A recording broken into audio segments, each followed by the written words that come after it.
Hey guys, Lizardlea here for 4 Heavenly Beasts, day 81. So there is the progress from day 80.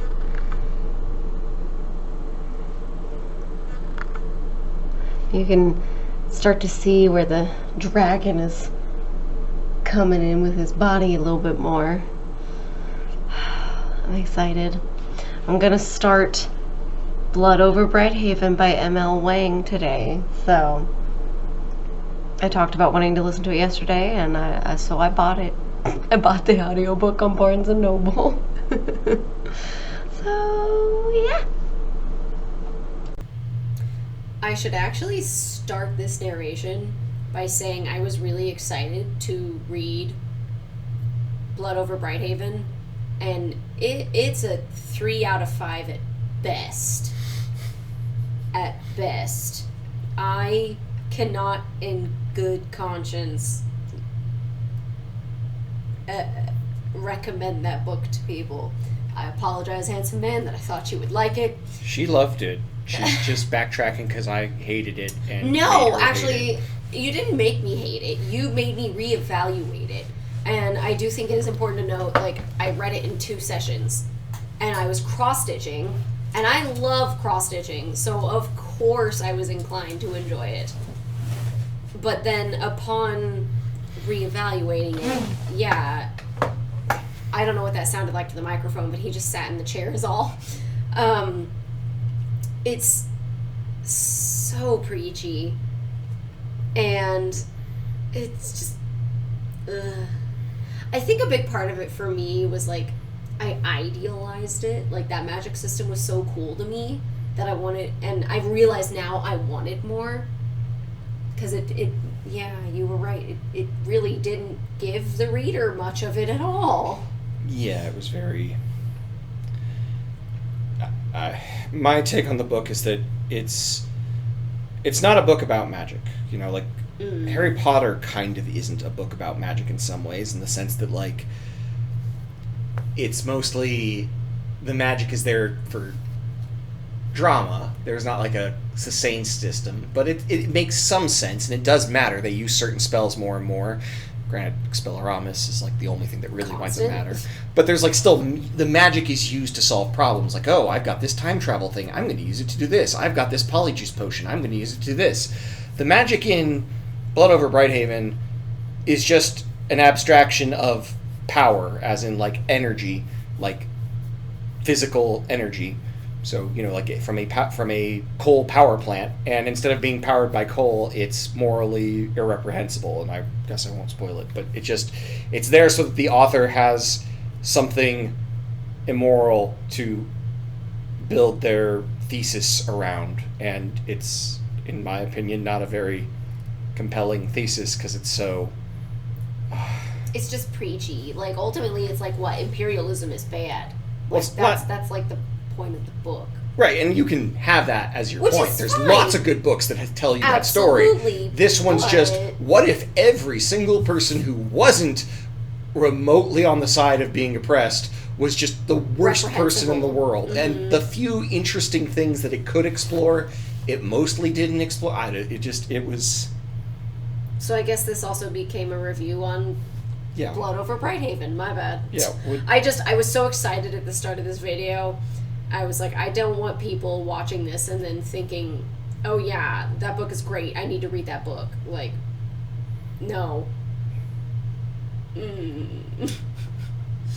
Anyways, for anime that you absolutely 100,000% should watch, World Trigger.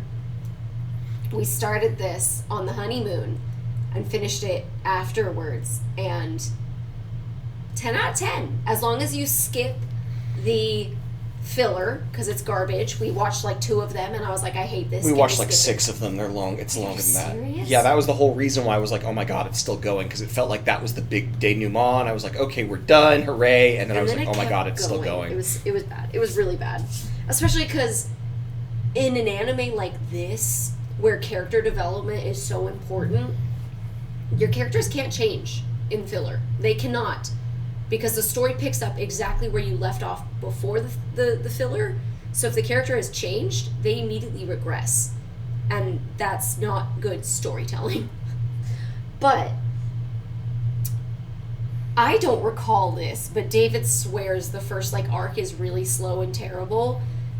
I enjoyed it, but also we watched it on Crunchyroll. We did dub with subtitles, and the subtitles are hilarious. There's a main character named Osamu, and the subtitles called him Salmon a lot, and it was hilarious. Yeah, the Crunchyroll subtitles are very clearly AI generated and not well, and which makes it so much better. It does make it very funny, but at the same time, like, the early episodes, you can definitely tell they were on a shoestring budget, which they were. There's lots of stretching of scenes where like they just focus on a character. They're just like moving, but okay. The background is moving, so you have the illusion that the character's running, but their animation isn't moving. Yeah, or like literally they're just zooming in on his face while a background swirls around, and like the joke has been made that, oh, he overreacted to this or something, and then we just hold for another 3 seconds because you can just tell they're trying to stretch every single scene so they don't have to do more animation and they can meet their time. I do recall complaining about that a lot. And yeah. But the story, even from the get-go, is interesting. Because I can't remember names. State Farm? Yes. State Farm. That was his name in the subtitles. State Farm. No, his name was you gave him that because he was a neighbor. He's a good neighbor, and like a good neighbor, State Farm is there. That's why I called him that. Mm-hmm. My bad. You're right. I named him that. That is so much better than the subtitles calling him that. Yeah. State Farm. From the get-go, I was like so intrigued by him because he was the new student on the second episode, or was he the first episode? I was already like favorite character from the get-go. So like the story was amazing. The animation may not be great, but the story was really good. I will say that for anyone who's watched a lot of anime, the story starts out pretty cut and dry. Like, you've seen this before, like, oh, a kid shows up at school who's super strong, and now he's buddies with this other kid, and yada, yada, yada. He's a nerd. Yeah, and he's struggling, and you're like, okay, I know where this is going. And that's where you're wrong. Because when it doesn't take long for there to be this scene where you're like, okay, and now these two people are going to fight, and then they don't. And from that point on, it's like the author hit his stride and was like, okay, I'm done pretending that this is going to be normal shonen nonsense. I'm going to go do what I want to do. And it's really, really, really cool. This show has so many good moments for the entire cast. Mm-hmm. And it's a huge cast. The powers, speaking of a power system that matters, are super creative, very well made. The way people use them is super creative and very well made.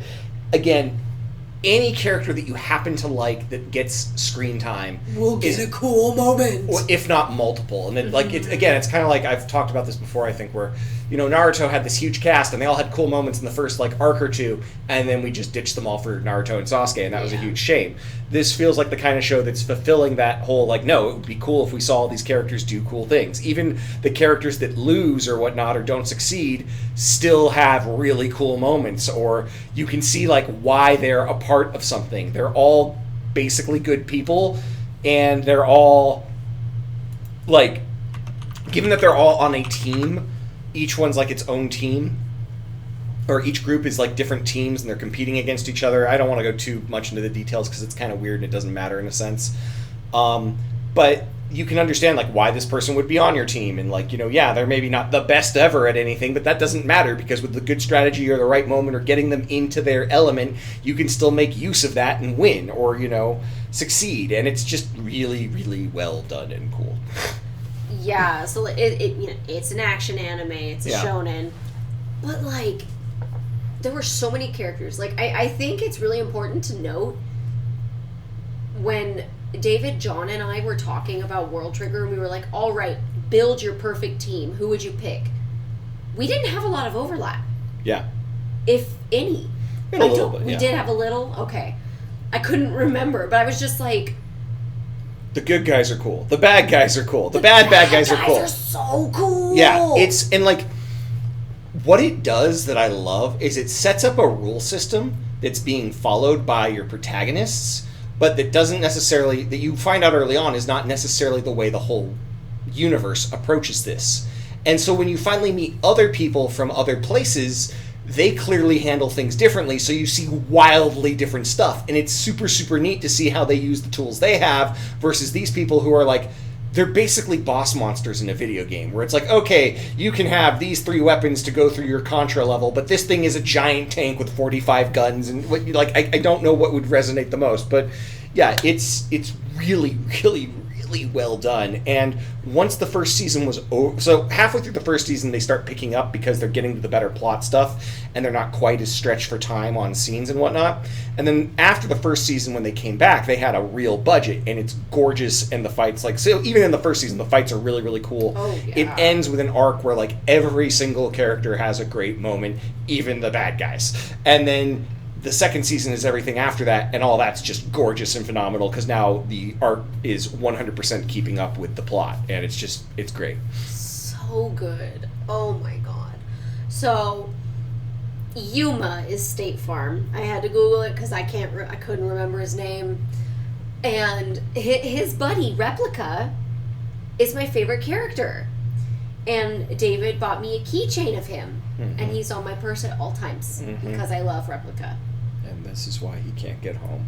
And you know what happens to my favorite characters. Is that something we're spoiling? Probably not. Probably not. Okay. It's a good show. It's worth, like, He's not dead, for what it's worth, I think.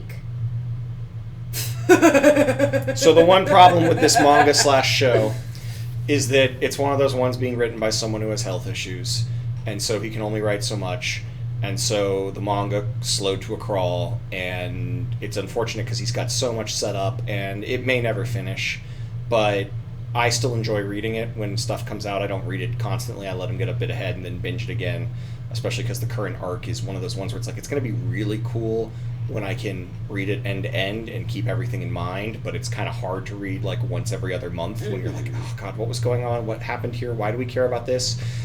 It's going to be like 4 episodes of an anime, because like there's. But they're going to be cool episodes, right?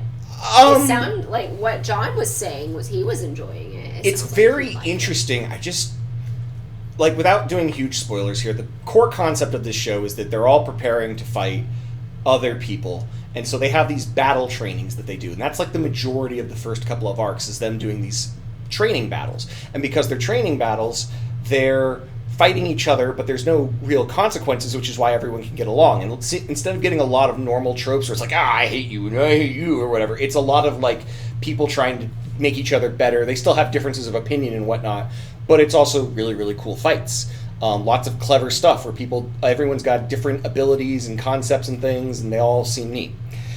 There's a couple of arcs after that, but basically this next arc that he's at in the manga is what we call the pre-boat arc in my house, because they're going to go on a journey. And to prep for that journey, they've scrambled up all the teams, and they're making them live kind of like astronauts, where it's like, oh, you have to live in this submarine for 6 weeks to see if you can handle working with a team without any outside contact from the real world.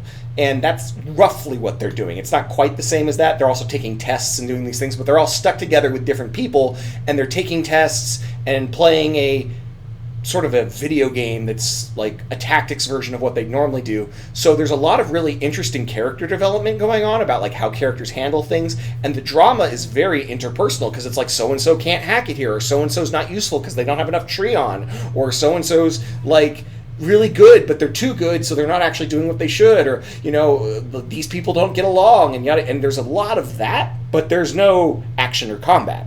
So I think it's fascinating. I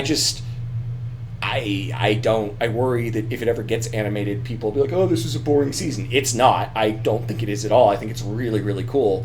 But it's also just, given that he's putting out, again, like a chapter every other month, if that, it's just brutally slow feeling, because you're like, I want to watch someone do something cool, and I get it, this was cool in a different way, or hilarious in different ways, because it's also funny when it wants to be.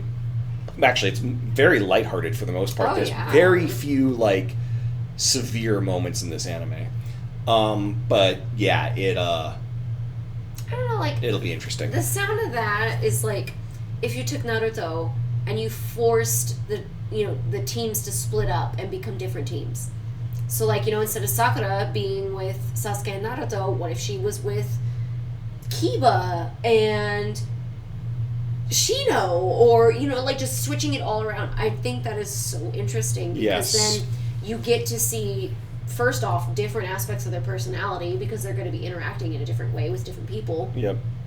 But then you're going to learn, like, oh, I can't be the heavy hitter right now because I'm on a team with Sakura, who's the strongest person in the village. I need to, you know, switch over and do this. Well, that's like the part idea that's of, like, a little you weird. have to switch up your what? Well, that's the part that's a little weird, is they're not fighting. There is no... Yes, they're but not, I mean, they're still having to talk with different people. I was just bouncing off of that. Yeah. The fact that, you know, even if it's not, they're not fighting, they're having to build camaraderie. Like they're working yes. on teamwork. And I think that's really important. I think that's good. Like, to be clear, the literal setup is each team is in their own little mini boat thing. It's, again, it's like it's got like a living room area and then like your private rooms, and that's pretty in a kitchen, and that's it. And every day they have like so many questions they have to get through.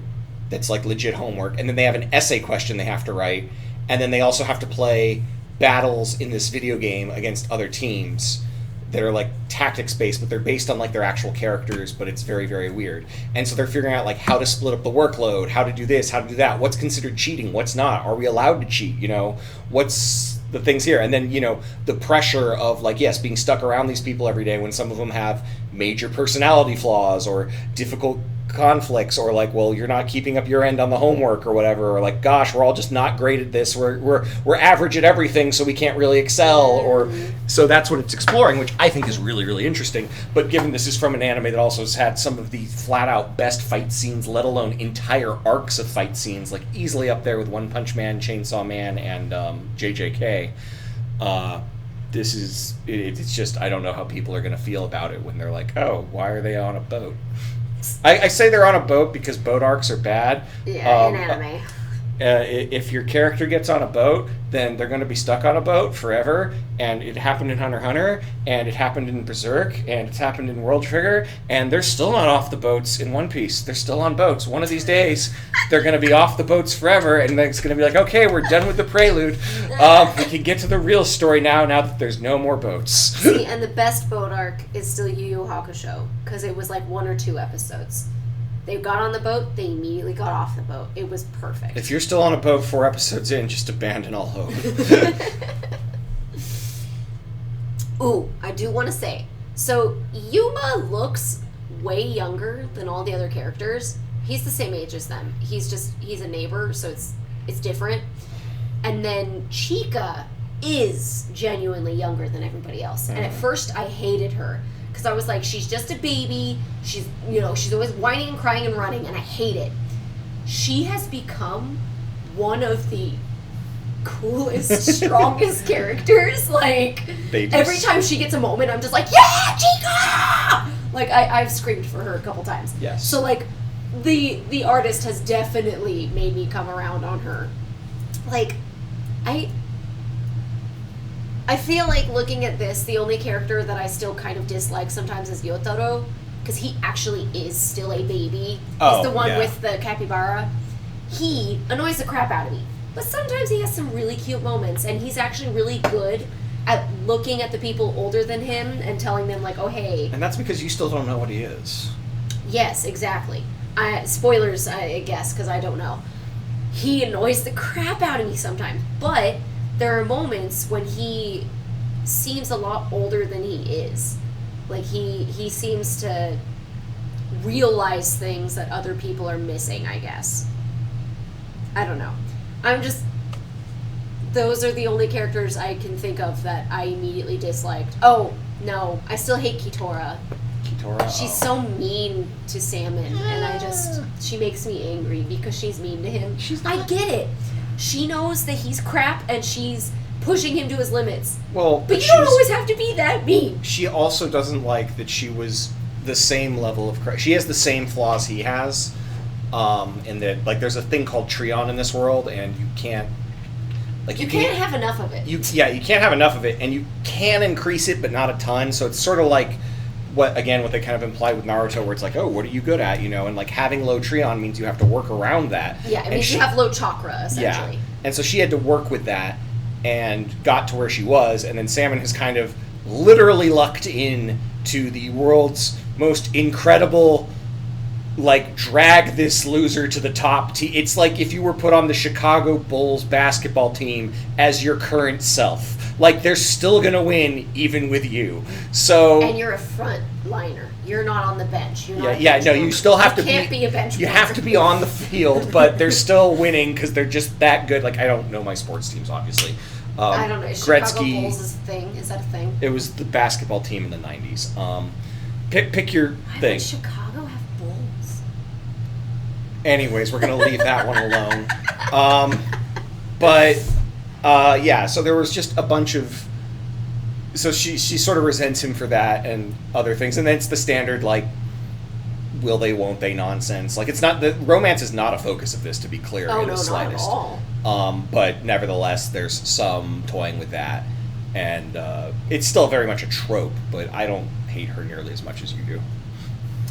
Mostly it's because I really like Osamu. Mm-hmm. Like, I love the idea of, like, the underdog, who no matter how hard he tries, is still the underdog. You know, mm-hmm. He doesn't become the greatest. He's Naruto at the start of Naruto. You know, he is the worst in the class, and he has zero hopes of getting better. And he kind of stays that way. Like, he's all about strategy, and so he's trying to help his teammates make better choices so that, you know, they can pull all the weight, because he can't. He's just not built for it. I love it. Like, I love an underdog story who actually does overcome and become the greatest, but I love it. I need to read the manga, but I also don't want to read the manga because I know I'm going to catch up within like a week and be really depressed about it for a while. Probably a weekend. Is it that short? There's not that much. I mean, how much was JJK? That took me like a week to read all of, and then I caught up, and then I was upset about it. Why is your phone beeping at you? Because I accidentally turned on a timer. Hold on. Are we about to die? I think we're about to die. Please. World Trigger is on chapter 225. No, sorry, 254. The last one I read was 225. I feel like that's going to take me way more than just a weekend. But I think you would be starting on like 200. No, I want to restart from the beginning. Oh. Are you kidding me? Like, I want to see all the cool fights. Yeah, that's fair. Like, dude. Now, you wouldn't be on 200, but you'd be somewhere in here. It was actually really cool. Another thing that we were discussing with John was favorite fights. And I think we all had different ones for that. It's an easy, like, again, my favorite fights list could just be this show up to a point. Like, there's many other shows that have really cool fights, but if you had to tell me just pick one show, this is probably one of, like, 3 that would make the list. If I had just these are the only fights that I could see, or something, whatever nonsense people normally do. Yeah. Obviously, I'm going to have Fullmetal Alchemist Brotherhood. I think I'd pick Fate. And then, I think I could do World Trigger. Yeah. It is incredibly it'd be well somewhere done. like Hunter x Hunter is really close. Ooh, that's tough. I don't know. I don't want to answer this question. I want to do top 5 and figure out what my 5th one is. Anyways, if we didn't sell you on World Trigger, I'm sorry. It's really good though. If you want one that's not about fighting, it's just precious goobers. Delicious in Dungeon. It was really cute. It's literally, you know, like a band of fighters, heroes, whatever you want to call them, going into a dungeon and cooking. You know, they cook monsters and what? I think it's a bit more than that, but yes. I mean, that is... You're supposed to do the premise, but you're on your phone. I can do both. I'm literally writing the notes on this. So the premise of Delicious in Dungeon is that there are a bunch of adventurers who go down in the very first episode, and when you go down into these dungeons, you don't die if you die, sort of, kind of. You can be resurrected. However, their friend, one of the main character's sisters, is eaten alive by a dragon. So they're hurrying back, and it's, again, this is not as gross or as violent as it sounds. It can be violent, but it's not extreme violence or anything like that. So they're going back down to try and get to her. But the problem is because they need to go back down immediately to get to her quickly, they can't take supplies and rations with them like they normally would. So instead they're going to have to forage on the dungeon ecosystem. So it is still very much a cooking thing, but it's not like, you just released, I don't know, who's the British cook guy? Gordon Ramsay? Gordon Ramsay down the dungeon. He's like, I found another one. Here's what we're going to make. It's, well, one of the characters is that. Yeah, that absolutely is one of the characters. But the others are not that. And it's the Gordon Ramsay working with non-Americans. Yes. Because he is just a precious cinnamon roll. Yes, he's much He's not, Gordon Ramsay with Americans who like it when he's angry or whatever. I don't know. Yeah, that's a whole other thing. But yeah, so it's a really, really good show. It's got a bunch of really good characters. Oh, yeah. The world building's great. It's one of those things where you're kind of like, okay, are they just going to keep doing this joke over and over? But no, they're not, and they really do grow it quite well.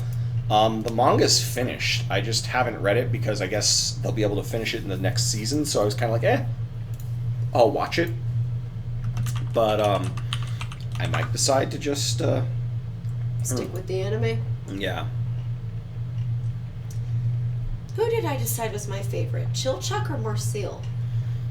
Was it the elf? Was it Marcel? I thought it was Chilchuck. Was it Chilchuck? Yeah. I loved both of them. Yeah, I mean... I will say, at first, I hated the elf.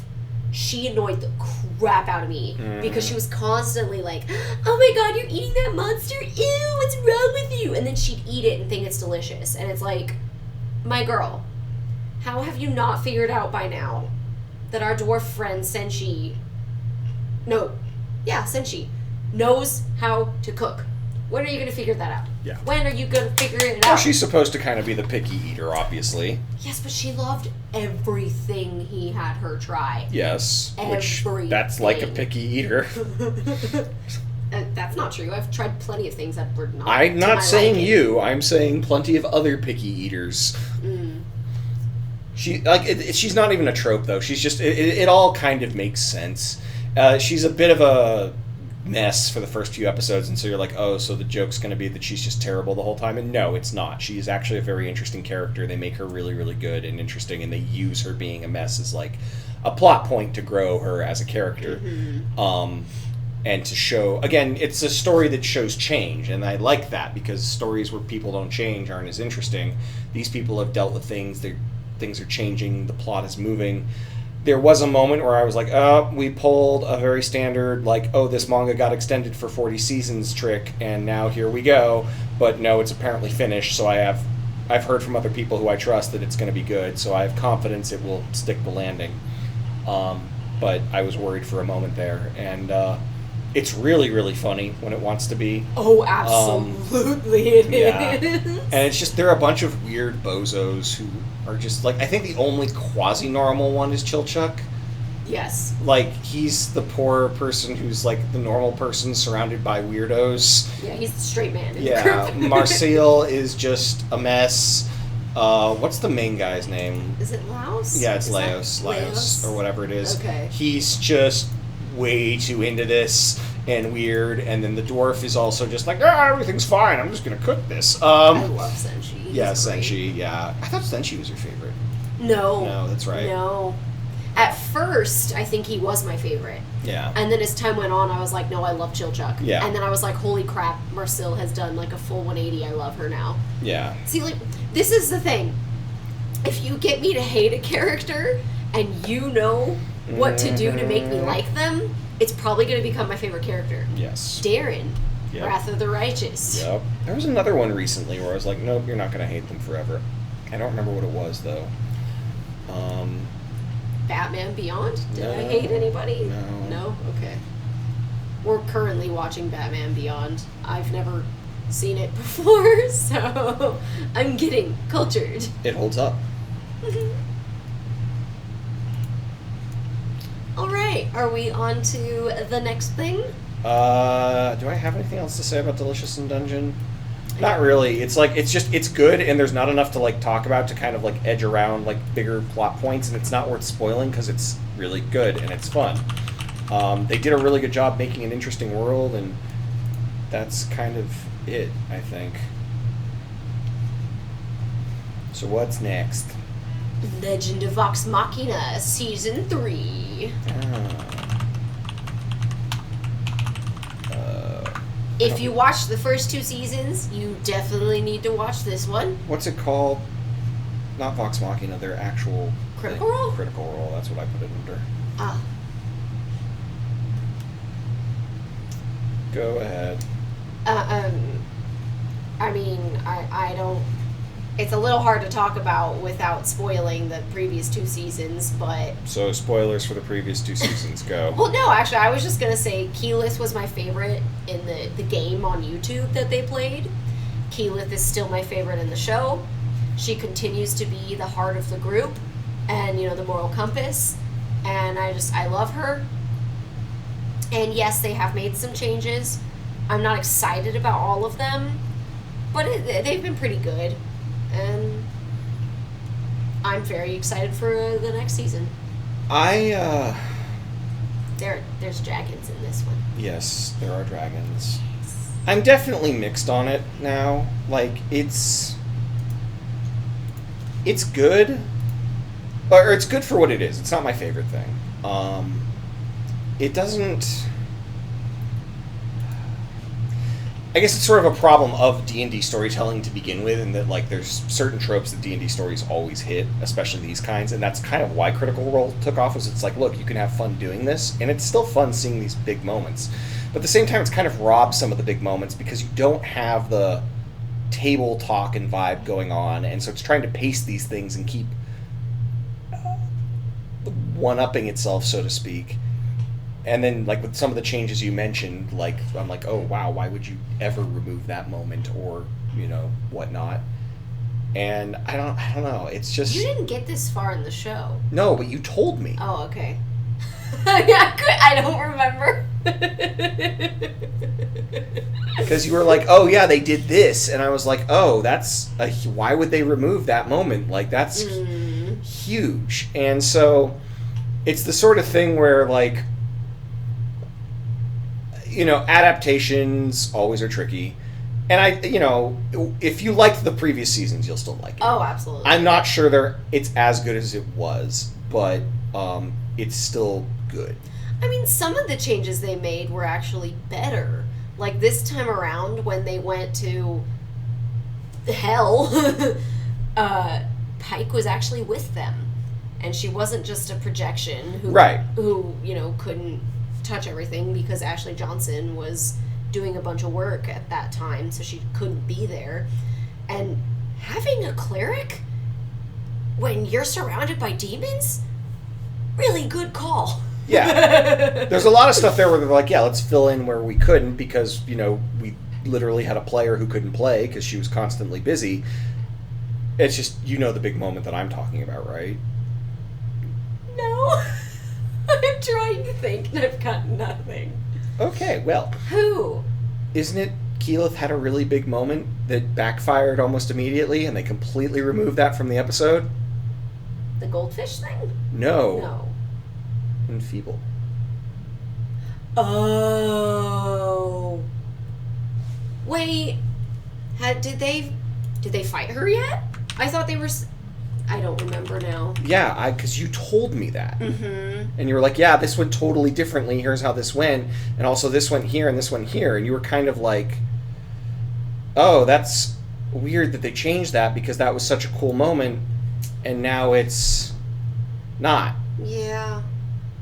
Okay, huge spoilers because it's the end of the season. But in the tabletop game... Keyleth's character was having a lot of issues with Raishon, the dragon that they were quasi-allying with in order to take down the other dragons. And Keyleth was like, she's evil. Like, what? We cannot be allying with her. Are you guys stupid?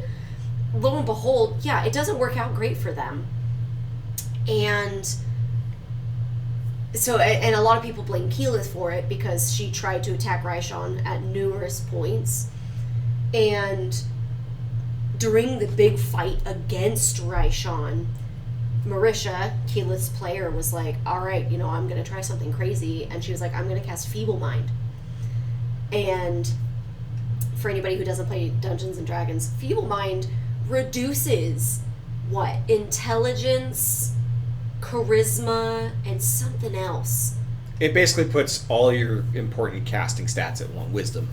Wisdom, that's what it was. So, and the interesting thing about Raishan was she was a dragon, yes, who could do magic. That, like, she was a caster. She was a huge caster. It was terrifying. It worked. And Matt was like, he rolled a 1 or whatever. And it was hilarious because Marisha literally fell out of her seat. She was so shocked that it worked because she was expecting it to fail. And everybody, like, freaked out, as you would. You just halved the attacking power of the big bad. It doesn't go great, unfortunately. Raishan just goes crazy because she's just an animal now, and she just slices a character again and again and again, and the character dies, and then I think still gets scratched up because that's how many attacks she has and how strong she is. And like this character perma-dies, and everybody at the table, I don't think anybody blamed Marisha, but of course the people in the comments were upset with her and they blamed her for it. As they always do. They hate Marisha, which I hate so much because she's my favorite. Like, that woman's range blows my mind.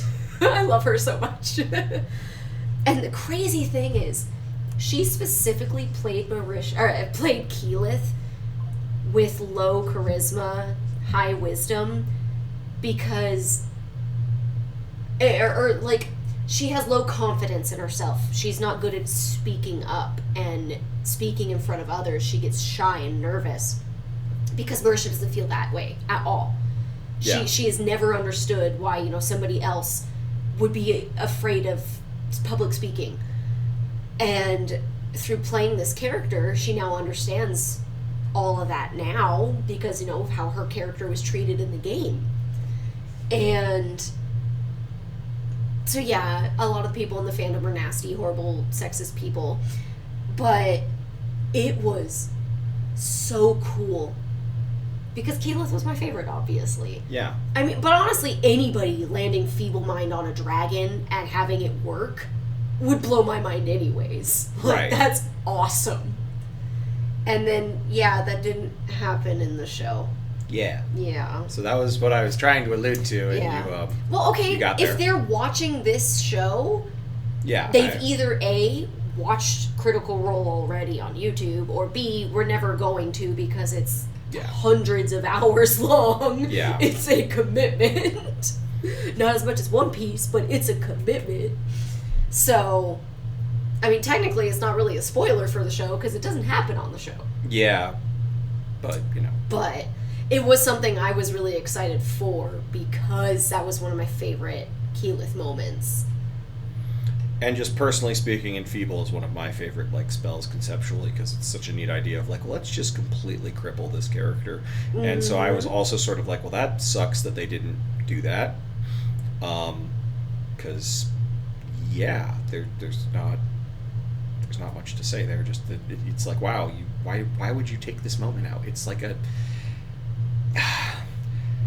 it's such a big thing to land spells like that in D&D. That's the big moment that everyone always talks about, and especially that Matt was smart enough to immediately turn that from, okay, it's a good thing, but also, oh god, it's a bad thing, is such a cool idea. And what they did instead was, it might not be Enfeeble. It's Feeble Mind. Feeble Mind, yeah. That's there we go. what I was I figured that was... Yeah, I was I also got it wrong. Yeah, it's an 8th level spell. Yeah. And that was probably Keyleth's only 8th level spell. Right. So it was also we get this one shot, and then we're done. And it landed. It was so good. I don't know, a part of me wonders if they took it out because of the backlash from the fandom. They didn't want to deal with people being oh, I hope to God Keyleth got this person killed. I don't think that's why, and I also don't... I agree. Probably at this isn't point, why. They don't care what the fandom, that part of the fandom thinks. Because again, there's always loudmouth idiots who are going to say stupid stuff. Especially that.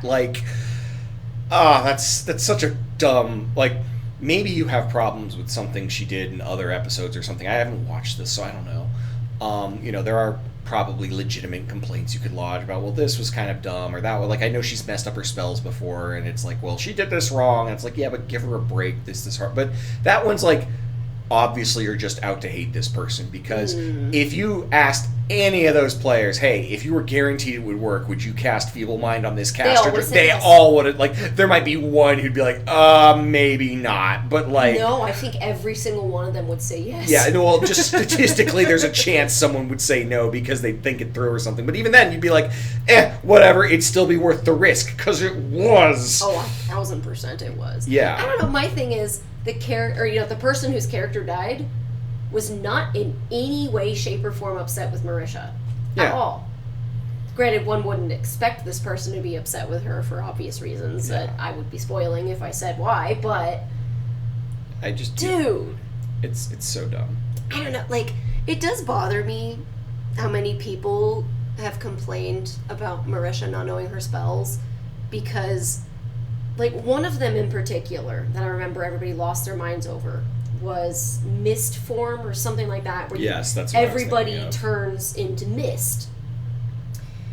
And I could be remembering wrong, but I swear to God, she turned to Taliesin and was whispering to him, pointing at her notebook, with all her spells and everything in it, and he agreed, like he was nodding his head. And then she was like, okay, I want to cast this. And first off, they all missed the fact that it's like a full minute to cast, so she couldn't have done it in the middle of a fight to begin with. But she thought it would help them be able to get away, and it just became this whole deal where it didn't work on everybody, so not everyone was able to turn into mist and get away to begin with. But like, the one that really irked me when I was watching it, where she did 1,000% understand her spell and Matt actually misunderstood, was they were fighting like a Gorgon or something that you can't look at or it will pop you, give you disadvantage on everything. And so Marisha was like flipping through her book, and she was like, okay, I'm gonna wild shape into it like a scorpion or something. Yeah. And she said, because it has blind sense. I don't think that's the correct term, but it essentially means he can close his eyes, whatever, and sense everything in a 30-foot radius without needing to see. So Marisha was like, I'm going to wild shape into this as a bonus action, and I'm going to use my 3 attacks to go for her, because I know where she is, because I don't have to look at her, I have blind sense. And Matt kept asking her, do you turn away before you wild shape? Do you turn away before you attack? And Marisha was like, no, I don't need to. I have blind sense. I close my eyes. Like, it's not a deal, And he had her do her 3 attacks and not a single one hit. And then you could just see it on Marisha's face and her body language. Like, she was just completely broken down by how that went. Because she was like, I thought this was finally my moment where I could help everybody, because no one was attacking without disadvantage. And obviously Matt figured it out, and I don't know if they were married at that point, or if they were engaged or just dating, or if he just actually read into it and was like, oh my god, yeah, I'm being stupid. He was like, oh my gosh, yeah, I'm being stupid, you're right, re-roll without disadvantage. And it was so much better, because if you need to be looking at something for it to give you disadvantage, and if you're not looking at it because you don't need to look at it, you shouldn't have disadvantage. Maybe you don't have advantage, I can understand that. Yeah. But you should not have disadvantage by any means. I feel like watching Critical Role has made me a better DM because of moments like that, where I'm like, I understand where the player's coming from. Or even ones where I was like, I don't get, I don't get why Keela's doing this mist form thing. Mm-hmm. But when it does work, you're just like, oh, I get it. That was really cool. That was really cool. Because the best part about that mist form spell, that becomes a reoccurring spell throughout the rest of the campaign. Once they realize, oh my goodness, we travel so much faster because we don't need sleep, we don't need food, we don't need any of these things. weather doesn't slow us down because it just passes through us. I love it. I'm sorry. No, it's okay. You're Like, allowed to have opinions. I just, now I'm just gushing about Critical Role. I am so far behind. I haven't watched any of season 2 in like years. What am I on? Do I have it open? Not right now, I don't think. Question mark. No, I do. I'm only on episode 46 of campaign 2. And there's like 146. So yeah, I still have 100 episodes to go, you guys. Of season 2. I'm so far behind. She's so far behind. You should be happy. I'm listening to audiobooks instead. I'm very happy. Darn right you are. Built up quite the backlog in the meantime. I'm okay with this. Yeah. I don't like reading books that are incomplete series. It's really depressing. Alright, that's the end of the episode. Sorry, I'm ending on that note, you guys. Don't worry, we'll finish this season. This season? Of Liz's cross stitch. Oh, I will absolutely finish 4 Heavenly Beasts. It's gonna happen. It'll be a while, but it's gonna happen. Any day. Okay, bye. Thanks, bye!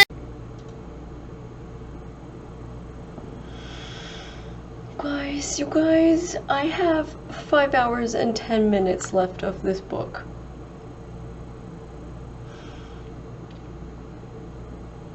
It's a 14-hour book.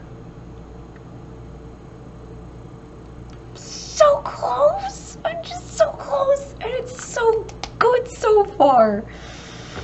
Okay, sorry. That is the end of 4 Heavenly Beasts, Day 81. I got exactly 7 hours of footage. This is the longest one I've had in a while.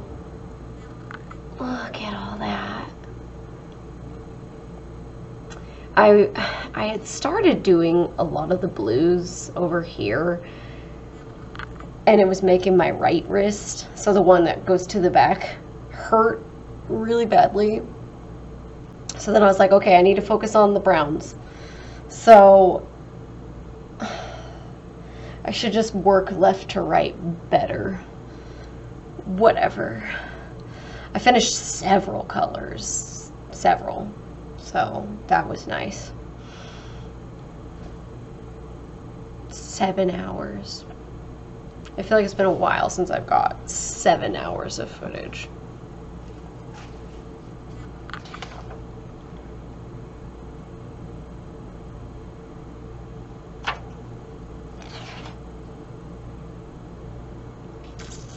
Last time I got 7 hours was day 35. This is day 81, right? 81. Wow. This is what happens when I get really, really good books. Starter Villain, 10 out of 10. Blood over Bright Haven. I'm not done, so I can't rate it, but so far it's a 10 out of 10 for me. I did finish the Kreenek on this page, so I don't know how well you'll be able to see it. There's literally no more sunlight.